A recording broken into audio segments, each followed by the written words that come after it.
Welcome to the Holistic Career Change Podcast, one-stop shop for everyone feeling stuck in their career and who are looking to identify, change, and succeed at their new fulfilling work. I'm your host, Vilma Oseita. Let's go. Hi all, how are you doing? I'm back from the dead. Oh my goodness.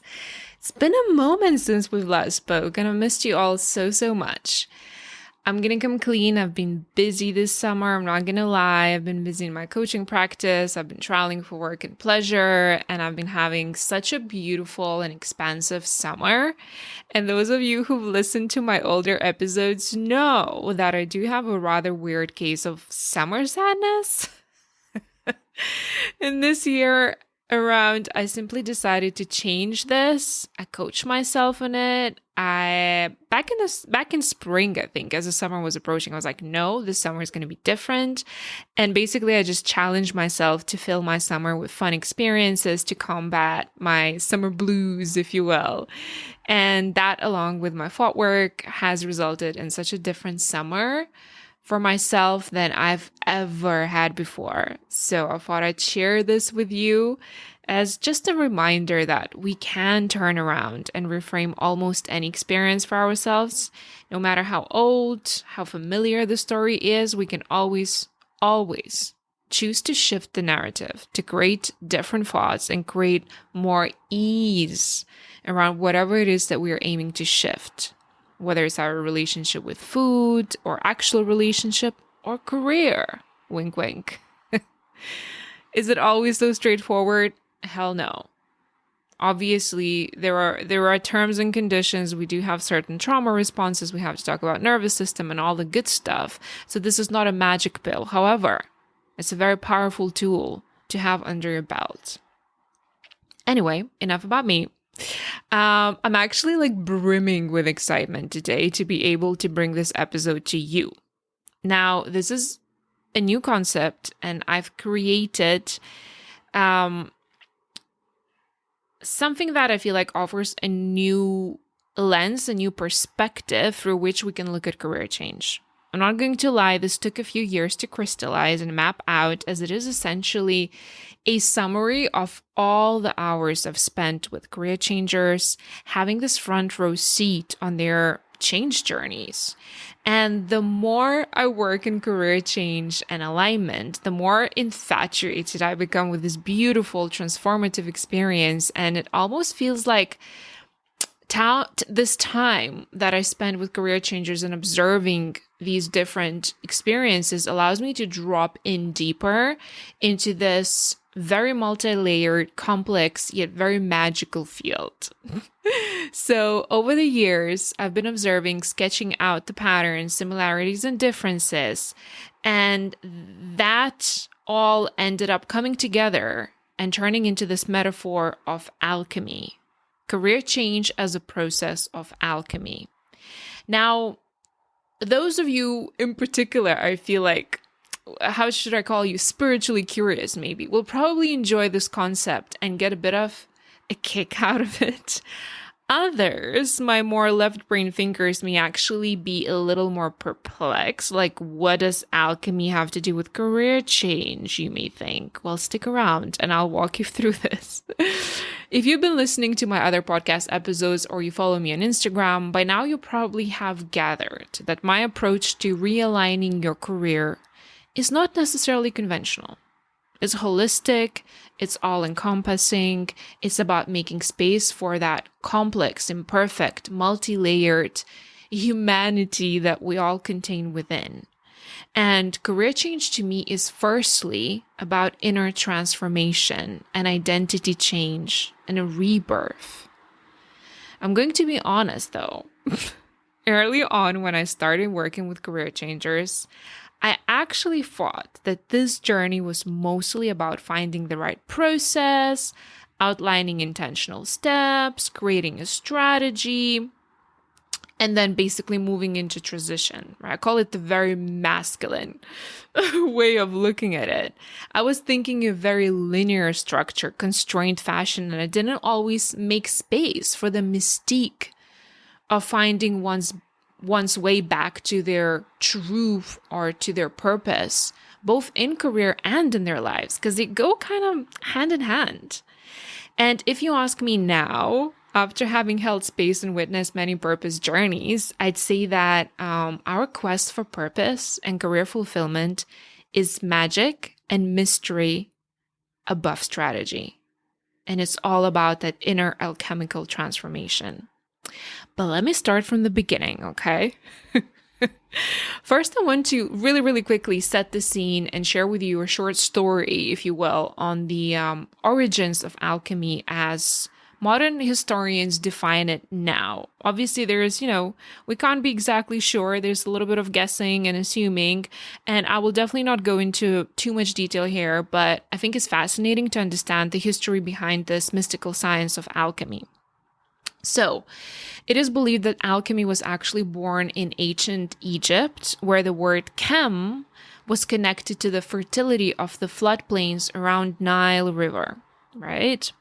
Then, around 300 BC, when Alexander the Great had conquered Egypt, he sort of brought in the Egyptian culture in the Greek culture, and a lot of Greek philosophers became interested in the Egyptian ways and Greek views of how matter is made up of 4 elements of nature: fire, earth, air, and water, were merged with some of the Egyptian sacred sciences, right? So there's a little bit of a union happening there. And the result of it was chemia, the Greek word for Egypt. When Egypt was then later on occupied by Arabs in the 7th century, they essentially added al to the word chemia. And alchemia, meaning the black land, is now seen basically as a possible origin of the word alchemy, right? So it's a beautiful history and sequence of everything that has been happening back then. Unfortunately, we don't know much more about this early period in history of alchemy, but we know that when Christians invaded Alexandria, they also burned the great library of Alexandria. Sorry for the native speakers, I'm not entirely sure how to pronounce that. But basically, when they burned the library, they destroyed a lot of relevant works, and there were a lot of original works on the science. Back then, it was considered a science of alchemy. What's fascinating, though, is that alchemy was also developed independently around the same time in China by Taoist monks. Isn't that crazy? Same with pyramids, right? Around similar time, you had pyramids built in different areas. By the way, if you just tuned in now and you were like, this is a podcast on career change, why is she talking about history? Like, work with me, okay? So, the Taoist monks in China, they pursued both the outer elixir and the inner elixir. Outer elixir was basically all about working with minerals, plants, herbs, which could prolong life. And inner elixir was exercise techniques such as qigong and similar ones that helped basically to manipulate the qi or the life force of the body. Now, around the same time, just like China and Egypt, India developed alchemy independently. And they had actually beliefs very similar to Chinese in that they used external and internal methods to purify the body and to prolong life in the same way. However, what's really interesting, Indians, by the way, who also in the work invented steel, very soon realized the importance of the flame of color in the identification of metals. Still with me? Okay, let's continue. This is where metals come in. And speaking of metals, back then, gold was seen as the perfect metal. And all others were less perfect, right? And this idea was extremely popular amongst Western alchemists at that time. So a lot of alchemists became literally obsessed with an idea that these lower metals or base metals can be transmuted into gold by the means of a substance known as the Philosopher's Stone. I know all the Harry Potter fans just woke up from a podcast slumber. They're like, huh? Philosopher's Stone? I know that. Now, again, I'm giving a very simplified, regurgitated version here because I'm not a historian, nor is this a podcast about that. So all amazing historians, if you're listening, please don't come at me. I'm just setting the scene here, okay? So going back to Philosopher's Stone. Back then, it was also believed to be able to offer immortality, by the way. Anyway, meanwhile, in Europe, at the same time, alchemy led to the discovery and manufacture of amalgam and evolution in many other chemical processes and the equipment required for them, right? And what was really interesting is that around 16th century, so quite some time after, the alchemists, mostly in Europe, had separated into two very distinctive groups. One group, the first group, essentially focused on the discovery of new compounds, chemical compounds, their reactions, and they were becoming, in a sense, the fathers of modern chemistry, right? Now, the second group, which, by the way, I identify with much more, they focused on the less tangible, the more elusive or spiritual, metaphysical side of alchemy, if you will. And they continued to search for that immortality and transmutation of base metals into gold. Now, this group then, in turn, inspired Carl Jung, right? The famous Swiss psychiatrist who, amongst his all research of many different religious, sacred, and mythic texts, was also a student of alchemy. And that whole metaphysical pursuit of alchemy inspired him to coin the term of spiritual alchemy. And spiritual alchemy is essentially a spiritual transformation, and he identified 7 stages in the process. And while physical alchemy is concerned with altering and transforming properties within matter, right? In a nutshell, spiritual alchemy is more concerned with liberating your spiritual self and those parts of you that are trapped within you by the untrue, fake, socialized parts of yourself. And that, ladies and gentlemen, is the lens through which, after some time of observing the career change journey, I started evaluating these experiences for people that come into my practice. And just like with the material alchemy, same with spiritual alchemy, it is an art, okay, based on patience, experimentation, and partly upon magic. I'm not gonna lie. And just like the alchemists tried to find the philosopher's stone that would allow them to transform lead into gold, in this process of career change, or at least the way I see it and the way I advocate for it, we too, metaphorically speaking, transform lack of meaning into awareness, into harmony, and into purpose.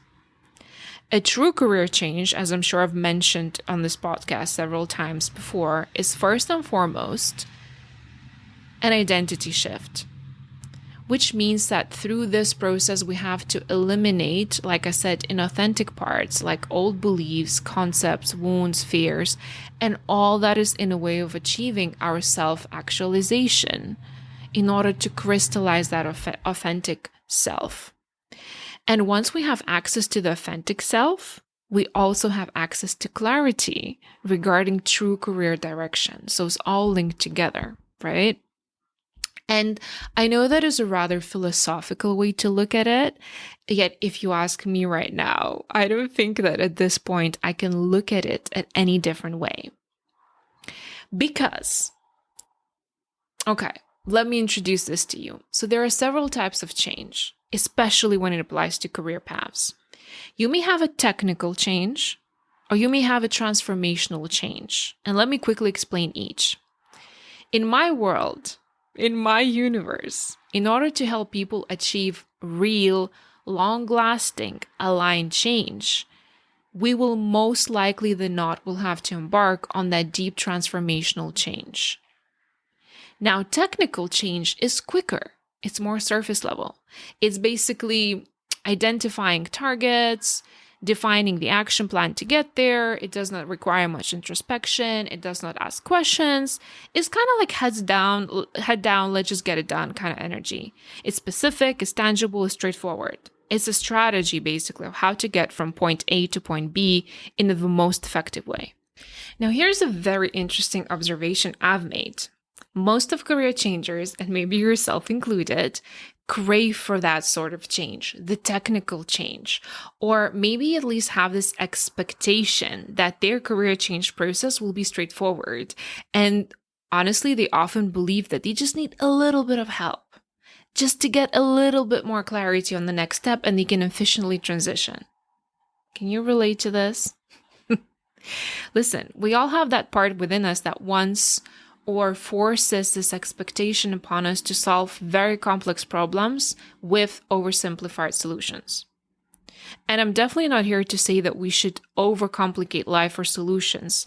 I mean, I represent the coaching world. Above all, our main task is to support and equip our clients to get to their goals in the quickest way, exuding the least amount of energy and using the leanest process available. We live for it, okay? We love simple solutions. However, this is where we need to get super cautious and not oversimplify a transformational journey or transformational change, which is anything but simple, and in many cases, not as quick as we'd like it to be.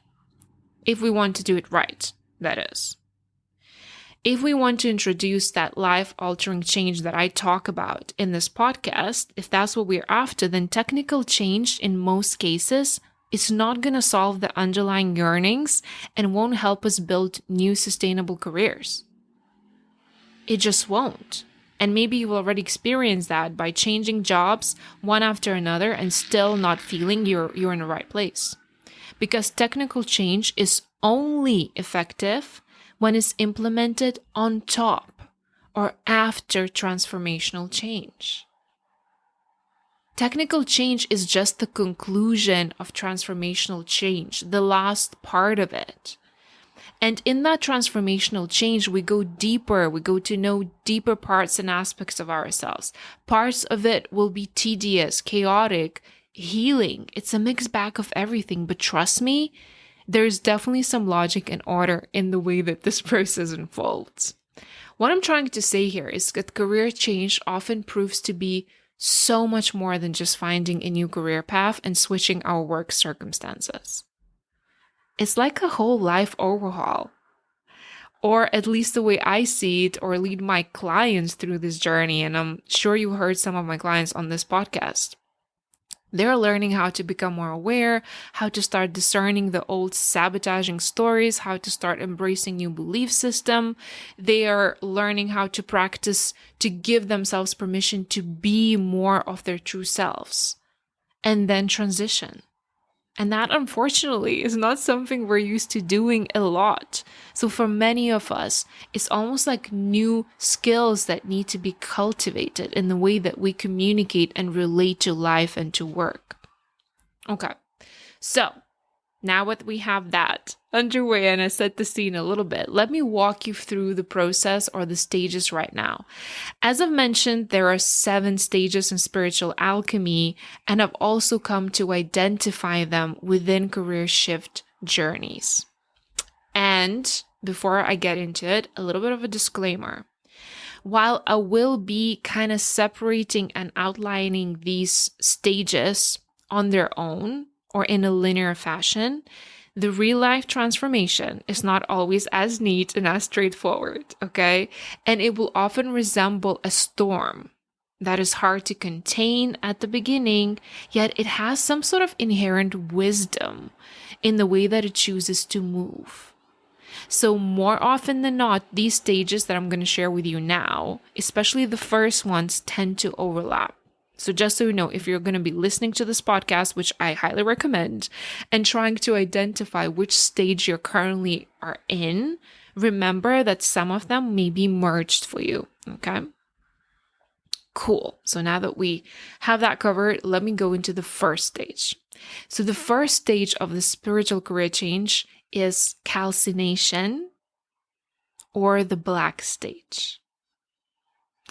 Black often represents chaos, and that is how many career changers will feel at the beginning of the process. Lost, confused, overwhelmed, stuck, disillusioned, lonely. This is the dark night of the soul of sorts, which, by the way, I talk about in this podcast, where aspects of our former identity are essentially resurfacing all at the same time to be seen, to be acknowledged, to be healed. But at the beginning, we don't know that, and we don't have that awareness. This stage is hard. It's messy. This is where we start questioning everything and everyone in this life. This is where we go through an existential crisis of sorts, a purification by fire, burning off all that no longer serve us and transforming that hard shell we used to wear for protection into ash. We need to take it off if we want to drop deeper.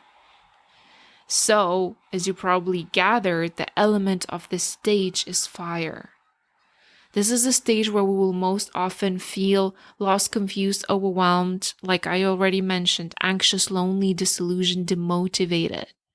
We will lack so much clarity about ourselves and the direction of life in general we need to take. We literally may feel like we know nothing anymore. And there's often a huge sense of disconnection, and in some extreme cases, even a sense of pointlessness that we tend to experience for short periods of times or maybe even extended periods of time. And circumstantially, if we look at the circumstances, this often looks like us being stuck in misaligned jobs, meaning dead-end jobs, or sometimes maybe even well-paid jobs. There might be a massive value mismatch between who you are and who you're becoming, and the values of this job or the place of employment. Lots of deep dissatisfaction at work. And when I say dissatisfaction at work, I mean like soul level dissatisfaction and suffering at work. Periods of depression, low energy, fatigue, foggy brain. This heavy energy, which we cannot sustain for all the time, often results in all kinds of coping behaviors like going hermit mode, wanting to disconnect from the world and even loved ones, hurting ourselves and shaming ourselves by comparing our journey to that of other people. I see you scrolling on social, judging others or ourselves, right? And engaging in all kinds of other unhealthy soothing mechanism, which is all an attempt to distract ourselves from our current reality, right? And do that by using overeating, overdrinking, binging TV series. In other words, just like buffering and feeling awful most of the time. Is the worst stage. It's hard. It's dark. There's not much light at the end of the tunnel when we're there. However, if we then make an intentional, conscious effort to continue down the path of healing and transformation, soon thereafter we'll probably enter the second phase, which is dissolution. So in the dissolution stage, it's all about bringing the unconscious to the conscious, and it's all about reconnecting to the shadow aspects and bringing these old unseen patterns into awareness. Juicy. Listen, again, being super real and raw here, it's a very confronting stage. Imagine suddenly the veil of years of all of these autopilot behaviors and thought patterns that we had to cope with life, that veil is lifted. And we start seeing all the ways in which we had previously kept ourselves stuck and betrayed ourselves, often without even recognizing that we were controlled by these mechanisms in the past. It's autopilot. We have no awareness. This stage is painful, and once we start allowing ourselves to feel, that's what happens here as well. There's a lot of initial grief and sadness involved, which eventually turns into compassion for ourselves and our story. Because we didn't know what we didn't know, but we have to allow ourselves to feel and come to terms to these realizations.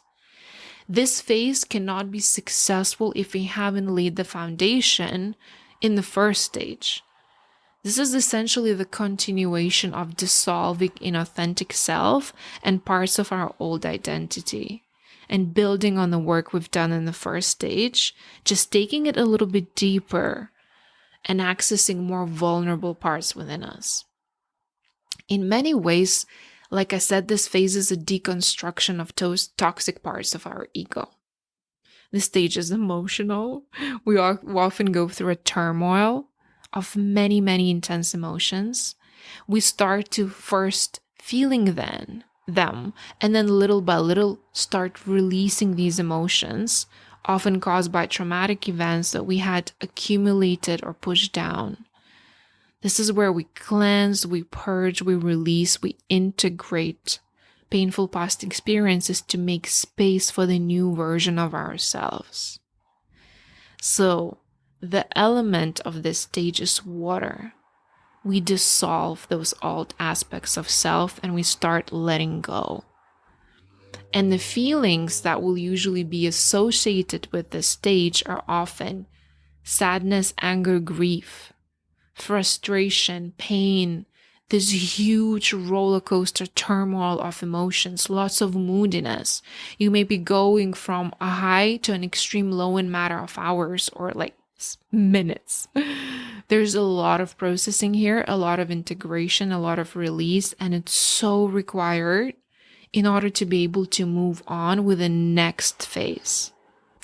And when it comes to circumstances, because a lot of people will say, oh yeah, I resonate with this, I do have these feelings, but what does it mean to me tangibly in my life?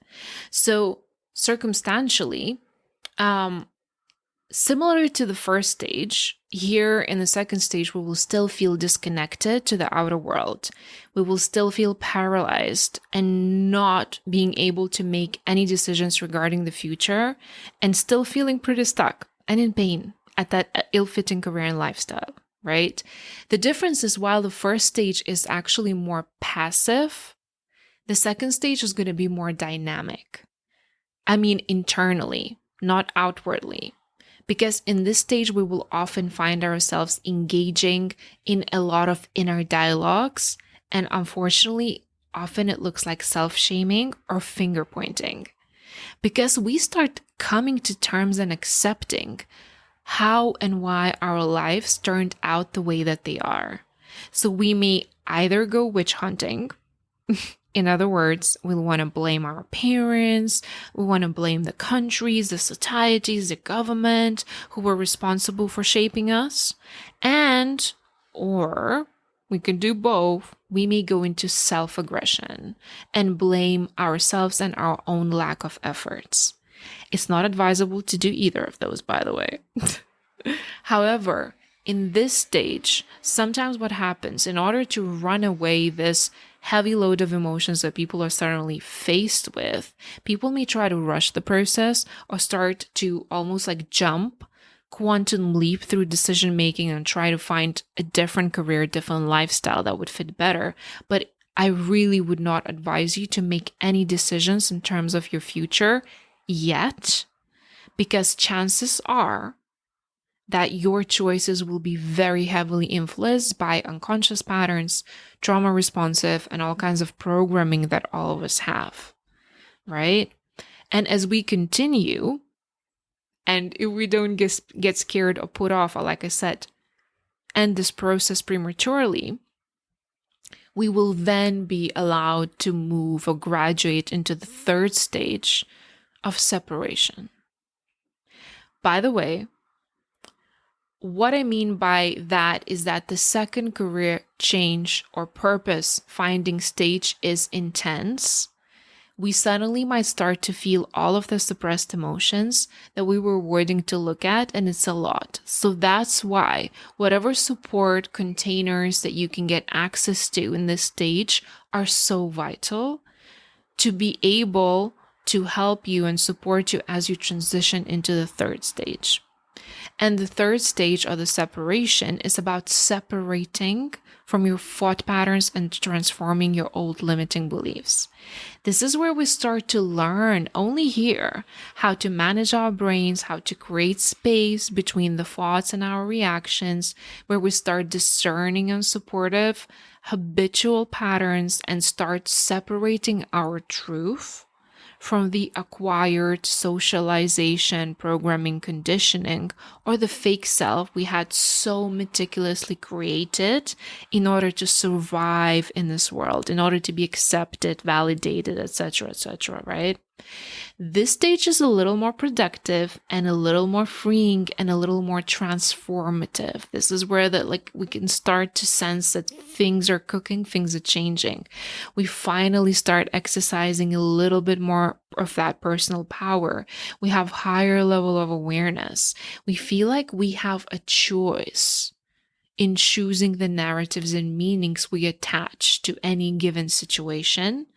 Something that we might have felt like it was impossible in the previous two stages. And only here, this is that stage within a career change journey where we can finally start considering, politely inquiring about potential career options, because this is where we get the closest to our authentic truth and unique path, perhaps than we've ever been. This is where the fog starts to clear a little bit and where we start getting a better vision. However, I would really not advise, again, to commit to any career options yet, because this is still exploratory and this is still focused on inner work, right? So the element of this stage is air, and the feelings that the career changers will find themselves feeling here are more empowerment, more inspiration, a little more control. There will absolutely be some occasional doubt and confusion and questions, but there will definitely be more clarity than ever before in terms of who they are becoming, who they are not anymore, and what they actually want, right? And those common life circumstances in this stage tend to be, well, first of all, a sense of acceptance of current reality, or a higher sense of acceptance than before. Because in the previous stages, career switchers often feel pain and this burning sense of urgency to leave, to move away, to run away from misaligned lives, misaligned jobs. In this stage, suddenly more peace comes in because you've made some space previously by feeling things, by integrating things. You were cleaning up to start creating more space for the new things and new realizations to come in. So we start seeing, firstly, we start seeing things as they are. We're less projective. We acknowledge we are misaligned. We stop making it mean anything about ourselves or our future. We can detach from the emotions, from our commitments, and we free a lot of energy to continue our quest for purpose-led career. We start to feel more confident in daily lives. We regain more trust and hope for the future, something that was impossible before, especially now that we're clearing those emotional blocks and feel more equipped to rewire old narratives, to change them into supportive ones.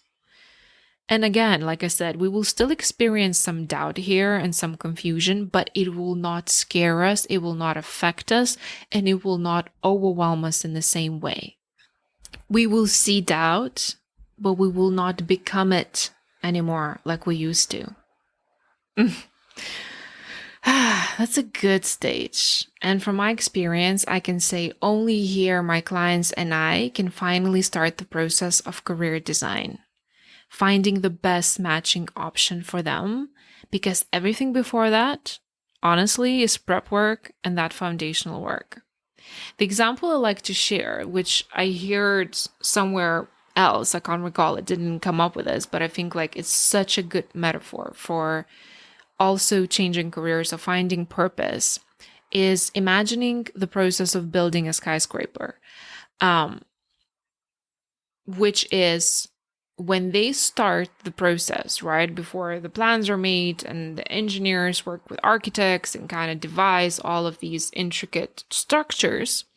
And then these sort of plans are given and maps are given to the construction workers.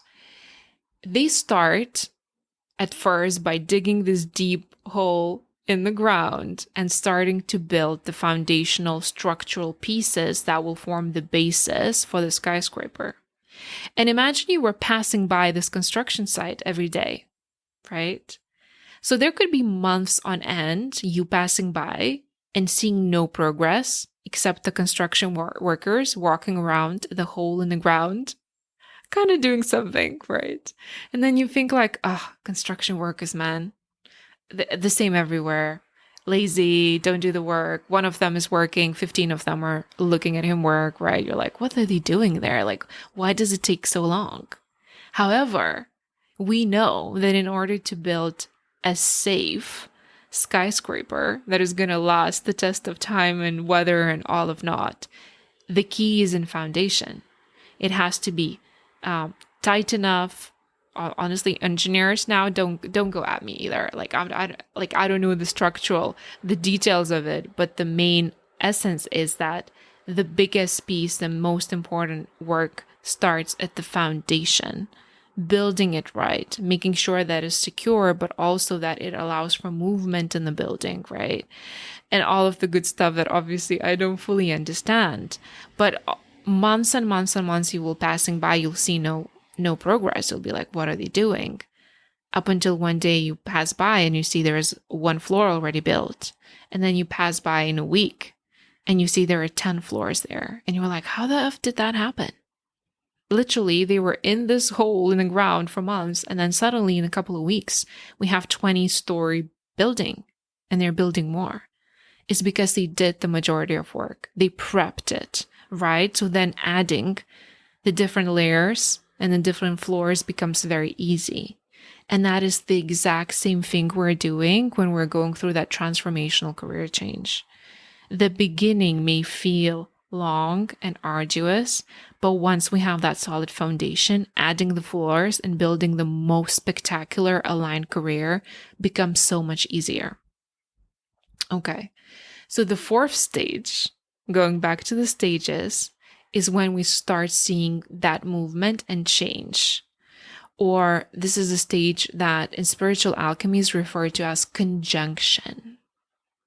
And it's essentially assimilating all the parts that remain after we've gone through the last 3 stages of purification by fire, by water, and by air. Meaning, we are now left with many authentic parts of our unique blueprint that we can collect and put together in a new way, in a way that makes sense to us and us alone. Here we start bringing them together under the element of earth. This is where grounding and embodiment starts to take place and shape. Conjunction is a beautiful stage of reunion of all these aspects within ourselves. It's a merge between inner masculine, that is structure, strategy, action, logic, safety, and the feminine, which is the flow, the creation, the intuition, the inner dance. We start making space and integrating all of them in a healthy, healing way. And this is a stage where we're starting to feel harmony within and around us. And we can finally start crystallizing the tangibles, the details, or the specific direction for that aligned career path. And commonly in this stage, the career changers will start to experience more acceptance, even more clarity, a lot of trust in the process and unfolding on their journey, lots of devotion to this path and the new lifestyle that they're bringing in. And obviously, there will still be a few occasional triggers that they can now handle with more grace because they have learned so many tools and they have lots more self-compassion to hold them through the periods of these remaining question marks that are left in terms of the path. And when it comes to outward circumstances in this stage, we drop even more into recognizing that our life is the way that it is. Our past was exactly the way it was. We feel at peace with where we've come from and where we are. And because we feel so much more acceptant and balanced and grounded, this is where, from this space, the opportunities, ideas, and the long awaited answers or guidance or signs are starting to come into our lives, sometimes even flood our lives. This is where lots of serendipity, signs, outward magic happens as we are finally ready and open to receive and follow those signs we receive, and we start trusting the ideas that we conceive. And oh my goodness, I've actually have so many out of this world stories and signs and synchronicities that my clients have experienced. I actually even thought of collecting them and perhaps turning them into an episode or a part of the episode, because this will blow your mind. It still blows my mind what happens in this stage.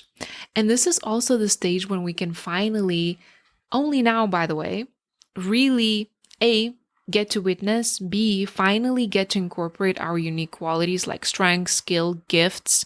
This is where the blueprint that I speak about a lot comes into equation, meaning that this is where we can acknowledge and give ourselves permission to be who we were born to be, having peeled majority of the layers of who we are not. Okay? All starting to come together, as if it was a beautiful process of alchemy. How are you finding this so far? Have you recognized some of the stages which you are in right now? Or perhaps you're in some stages that I'm yet to share. Do check in. Okay, so we discussed the first 4 stages, and now we can look into the 5th stage, which is fermentation. Might sound a little gross, but actually it's a sexy stage. Because we again here build on the 4th stage, and we put together all those unique elements of what we identified in the previous stages, and now we cement them, integrate them at a deeper level with much more awareness. And here this integration becomes more defined and more refined. This is when we start seeing the world through a different set of eyes, and it shifts from obstacles to opportunity and possibility. And if previously you were riddled with questions like how and why, it all naturally changes into why not? And why not me? When we integrate the values and have reclaimed our authentic self, making many decisions actually, for the future career and lifestyle becomes much easier and much less dramatic. Because we are not busy, or we're not confused as much anymore, because we finally have that deep sense of knowing of what actually works for us and what doesn't. What is in alignment with our unique blueprint and what is not. And we don't feel bad anymore about not wanting or needing to be everything for everyone. We lose that sense of FOMO. We're not as affected by peer or social pressure because we have found so much peace and so much acceptance in who we are and what we want, that those triggers that used to affect us before honestly just don't have much hold on us anymore.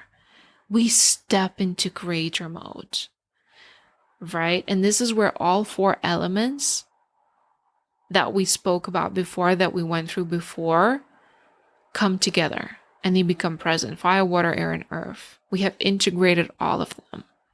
And we will feel expanded, calm, aware, again, grounded. We have this ability here to surrender to life in a completely new way, to let go and trust that the unfolding of life in each situation is there for us. Oh, such a beautiful stage. And this is where finally our circumstances, outer circumstances, start to shift, right? Remember the skyscraper example? This is where the floors start to appear and they start going up quickly, because we are making decisions for our future here. We're setting healthier boundaries with people and work. And only here, mind you, only here, we start taking intentional action. We strategize and we build that transition plan for you. Only here, in the 5th stage. Whereas your brain will probably tell you that this is where you need to start the process. with all of the transition plans and strategy. No, this is the 5th stage of when we can finally do it the right way, right? I mean, if you're seeking to do this process respectfully and again, wanting to create that sustainable change, maybe you don't. It's a free will planet, right?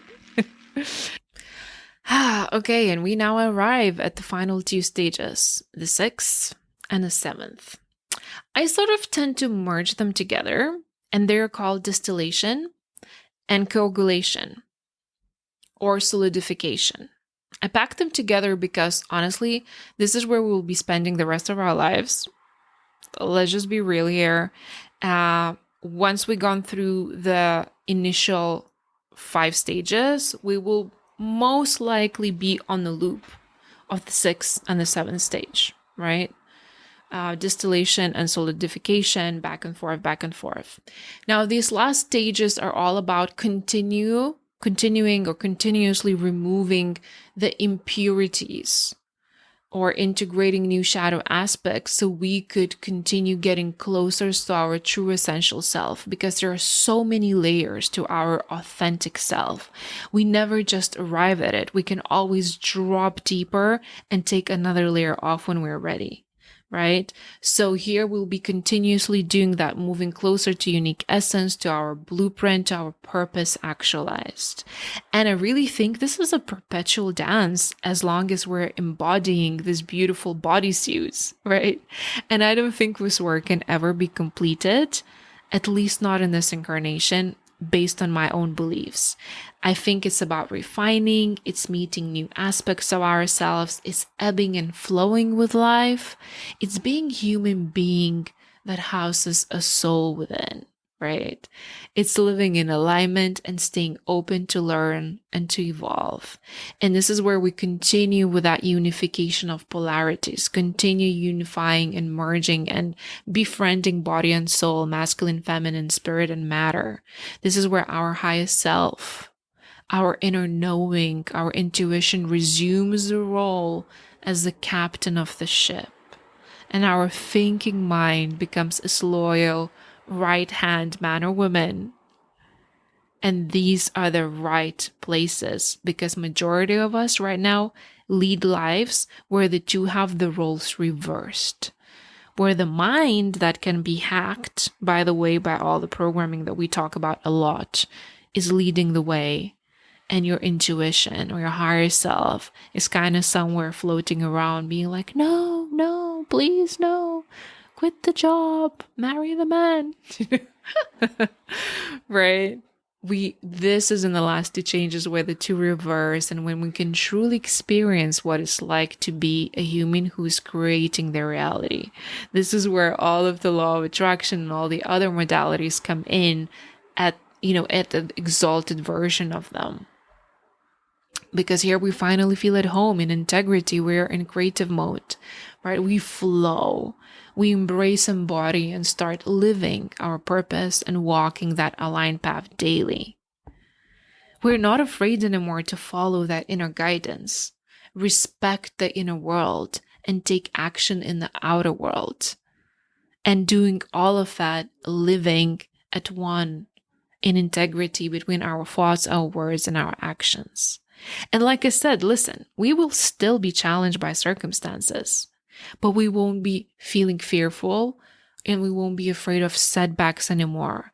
We will welcome them as opportunities to grow and learn. We will be co-creating in and co-creating with the world, right? And we will know, we will feel, and we'll experience that we are exactly where we're supposed to be. And that is such a beautiful, expansive, yet calming feeling. And there you have it. The 7 stages of alchemical or transformational career change. The whole process, it's liberating, it's chaotic, it's magical, it's awe-inspiring, it's raw. Yet this journey is so worth it. From my experience, from the experience of my clients, I can definitely tell you finding your purpose and starting to walk it is one of the most self-loving things you could do for yourself. And I hope that in spite of where you're currently at in this journey, you will find this map a little bit useful, that you will identify to some aspects of it. And hopefully this will give you a little bit of hope that there are those stages that will follow the stage that you're currently in, especially if you're at the beginning. Trust me, it gets better. And feel free to share with me which stage you're at. Like I always say, you'll mostly find me on Instagram. Come find me, have a chat with me. I'm always very curious to connect with you.